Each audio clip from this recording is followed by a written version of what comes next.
Hi, it's Giant Reviews, and today I'm going to show you guys the pickups I got from the recent Indicator and Arrow video sales. The Indicator one was from last week, and the Arrow one literally just started this week, so I grabbed a handful that I still haven't managed to get myself yet.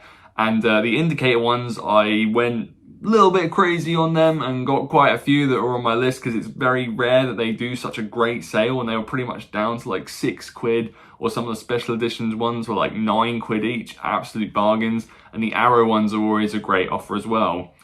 So I'll go through the Indicator films first, and I'll go through the Arrow ones. But before I do that, if you enjoy the video, hit the like button, and if you're feeling extra generous, hit the subscribe button. So without further ado, let's dive into these pickups. So we're going to start with the Indicator ones first, and firstly we have Crime Wave from director Sam Raimi, who is one of my favourite genre directors of all time.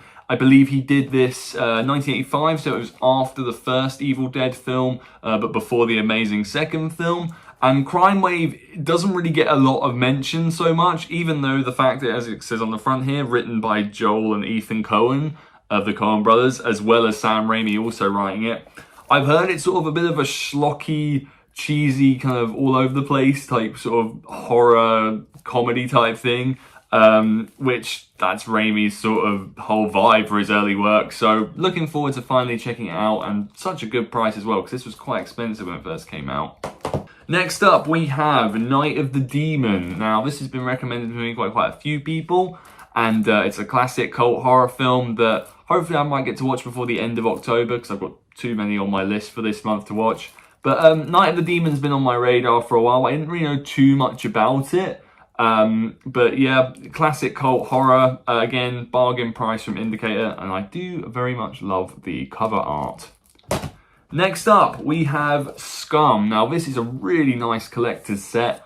£8 from Indicator, absolute bargain for its 40th anniversary. Starring Ray Winston himself. This is an iconic sort of British drama crime film. Very much looking forward to checking it out. Heard nothing but good things. I'm sure it should be quite a brutal and harrowing watch at times, but absolute bargain. Really love that set as well. Next up, we have See No Evil. Now, this is pretty much a sort of blind buy for me. I know the basic premise of it, a sort of thriller, serial killer type film.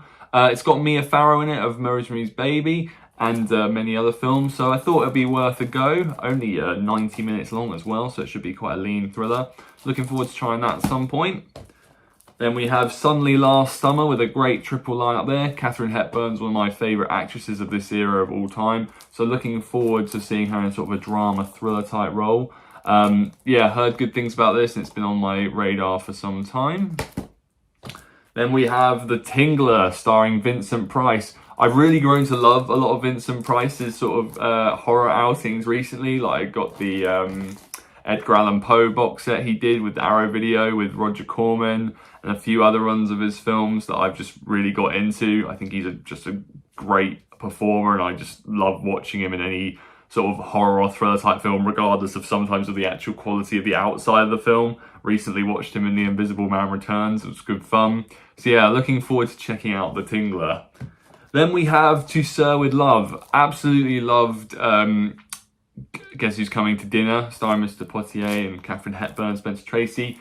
I've heard great things about this from a lot of people. One of his sort of other famous roles as well. So again, when this was going cheap on the Indicator sale, definitely was going to pick it up. Then we have Torture Garden. I literally know nothing really much about this. The artwork is great. It's got Peter Cushing in it. I've heard quite good things about it on Instagram and Letterboxd, so fingers crossed it's a good watch. And lastly, for the Indicator sale, we have Wolf, starring Jack Nicholson and Michelle Pfeiffer. I've had this on DVD for ages, but just haven't got around to watching it, so I thought for this price, for £6, I'd upgrade it. This was released during the era of the big budget sort of re-adaptations of Universal's classic monsters, even though the Universal weren't behind some of them. So we had Stoker's Dracula by Francis Ford Coppola, Frankenstein by Kenneth Branagh, and Wolf with Michelle Pfeiffer and Jack Nicholson. A-list cast members. I've heard this sort of does a lot of stuff quite different from the typical werewolf formula, but with those two at the leads, I'm very much looking forward to checking it out. Now on to the Arrow video films, and first up we have Crash by David Cronenberg. Now obviously Crash is a hugely controversial film, and not one that a lot of people can get on with, though for many it's extremely highly regarded. For me, and for those that know me know, if they've seen my Letterboxd and Instagram views, David Cronenberg's films I've seen, I'm very split on them. His most I've enjoyed so far, obviously apart from The Fly, I think is fantastic, but a lot of his sort of horror output around the 80s, I really want to love, but I can't, like Videodrome, Scanners, etc.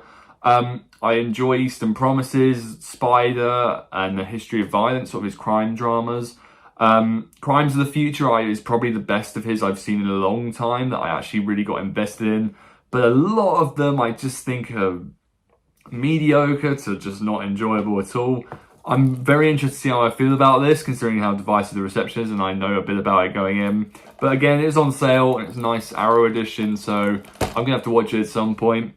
And there's more Cronenberg here as well, because I thought, why not catch some of his really early short films, just to see where he sort of began. Very interested seeing these 4 here, especially because this is Crimes of the Future, so he had the ideas for so long, and only just did the feature length just earlier this year, so interested in checking those out. And then we have Frankenhooker, which I've heard is a really good, fun, trashy, sleazy horror comedy. I've heard about this for ages, but just haven't got around to picking it up, so I thought finally get around to doing that. And lastly, on Arrow Academy, we have Irma Vep, which is how I believe you pronounce it. I don't really know too much about this. I know it's sort of a commentary on the French film industry at the time, and sort of a film within a film type film, if you get what I mean. I've heard good things about it. I know they did a TV series of it, I believe, earlier this year with Alicia Vikander. But yeah, from what I've seen on Letterboxd and people on my Instagram have watched it and said it's good, so I thought, why not dive in and give it a shot while it's on sale? So there we have it. That's my sale pickups from Indicator and Arrow's most recent sales. Out of these ones, what's your favourite if you've seen any of them? Will you be picking any up in these sales? Let me know in the comments down below. And as at the start, if you enjoyed the video, please hit the like button. And if you enjoyed it even more and are feeling extra generous, hit the subscribe button. Thanks for watching again, guys, and I will see you again soon on the next video. Cheers.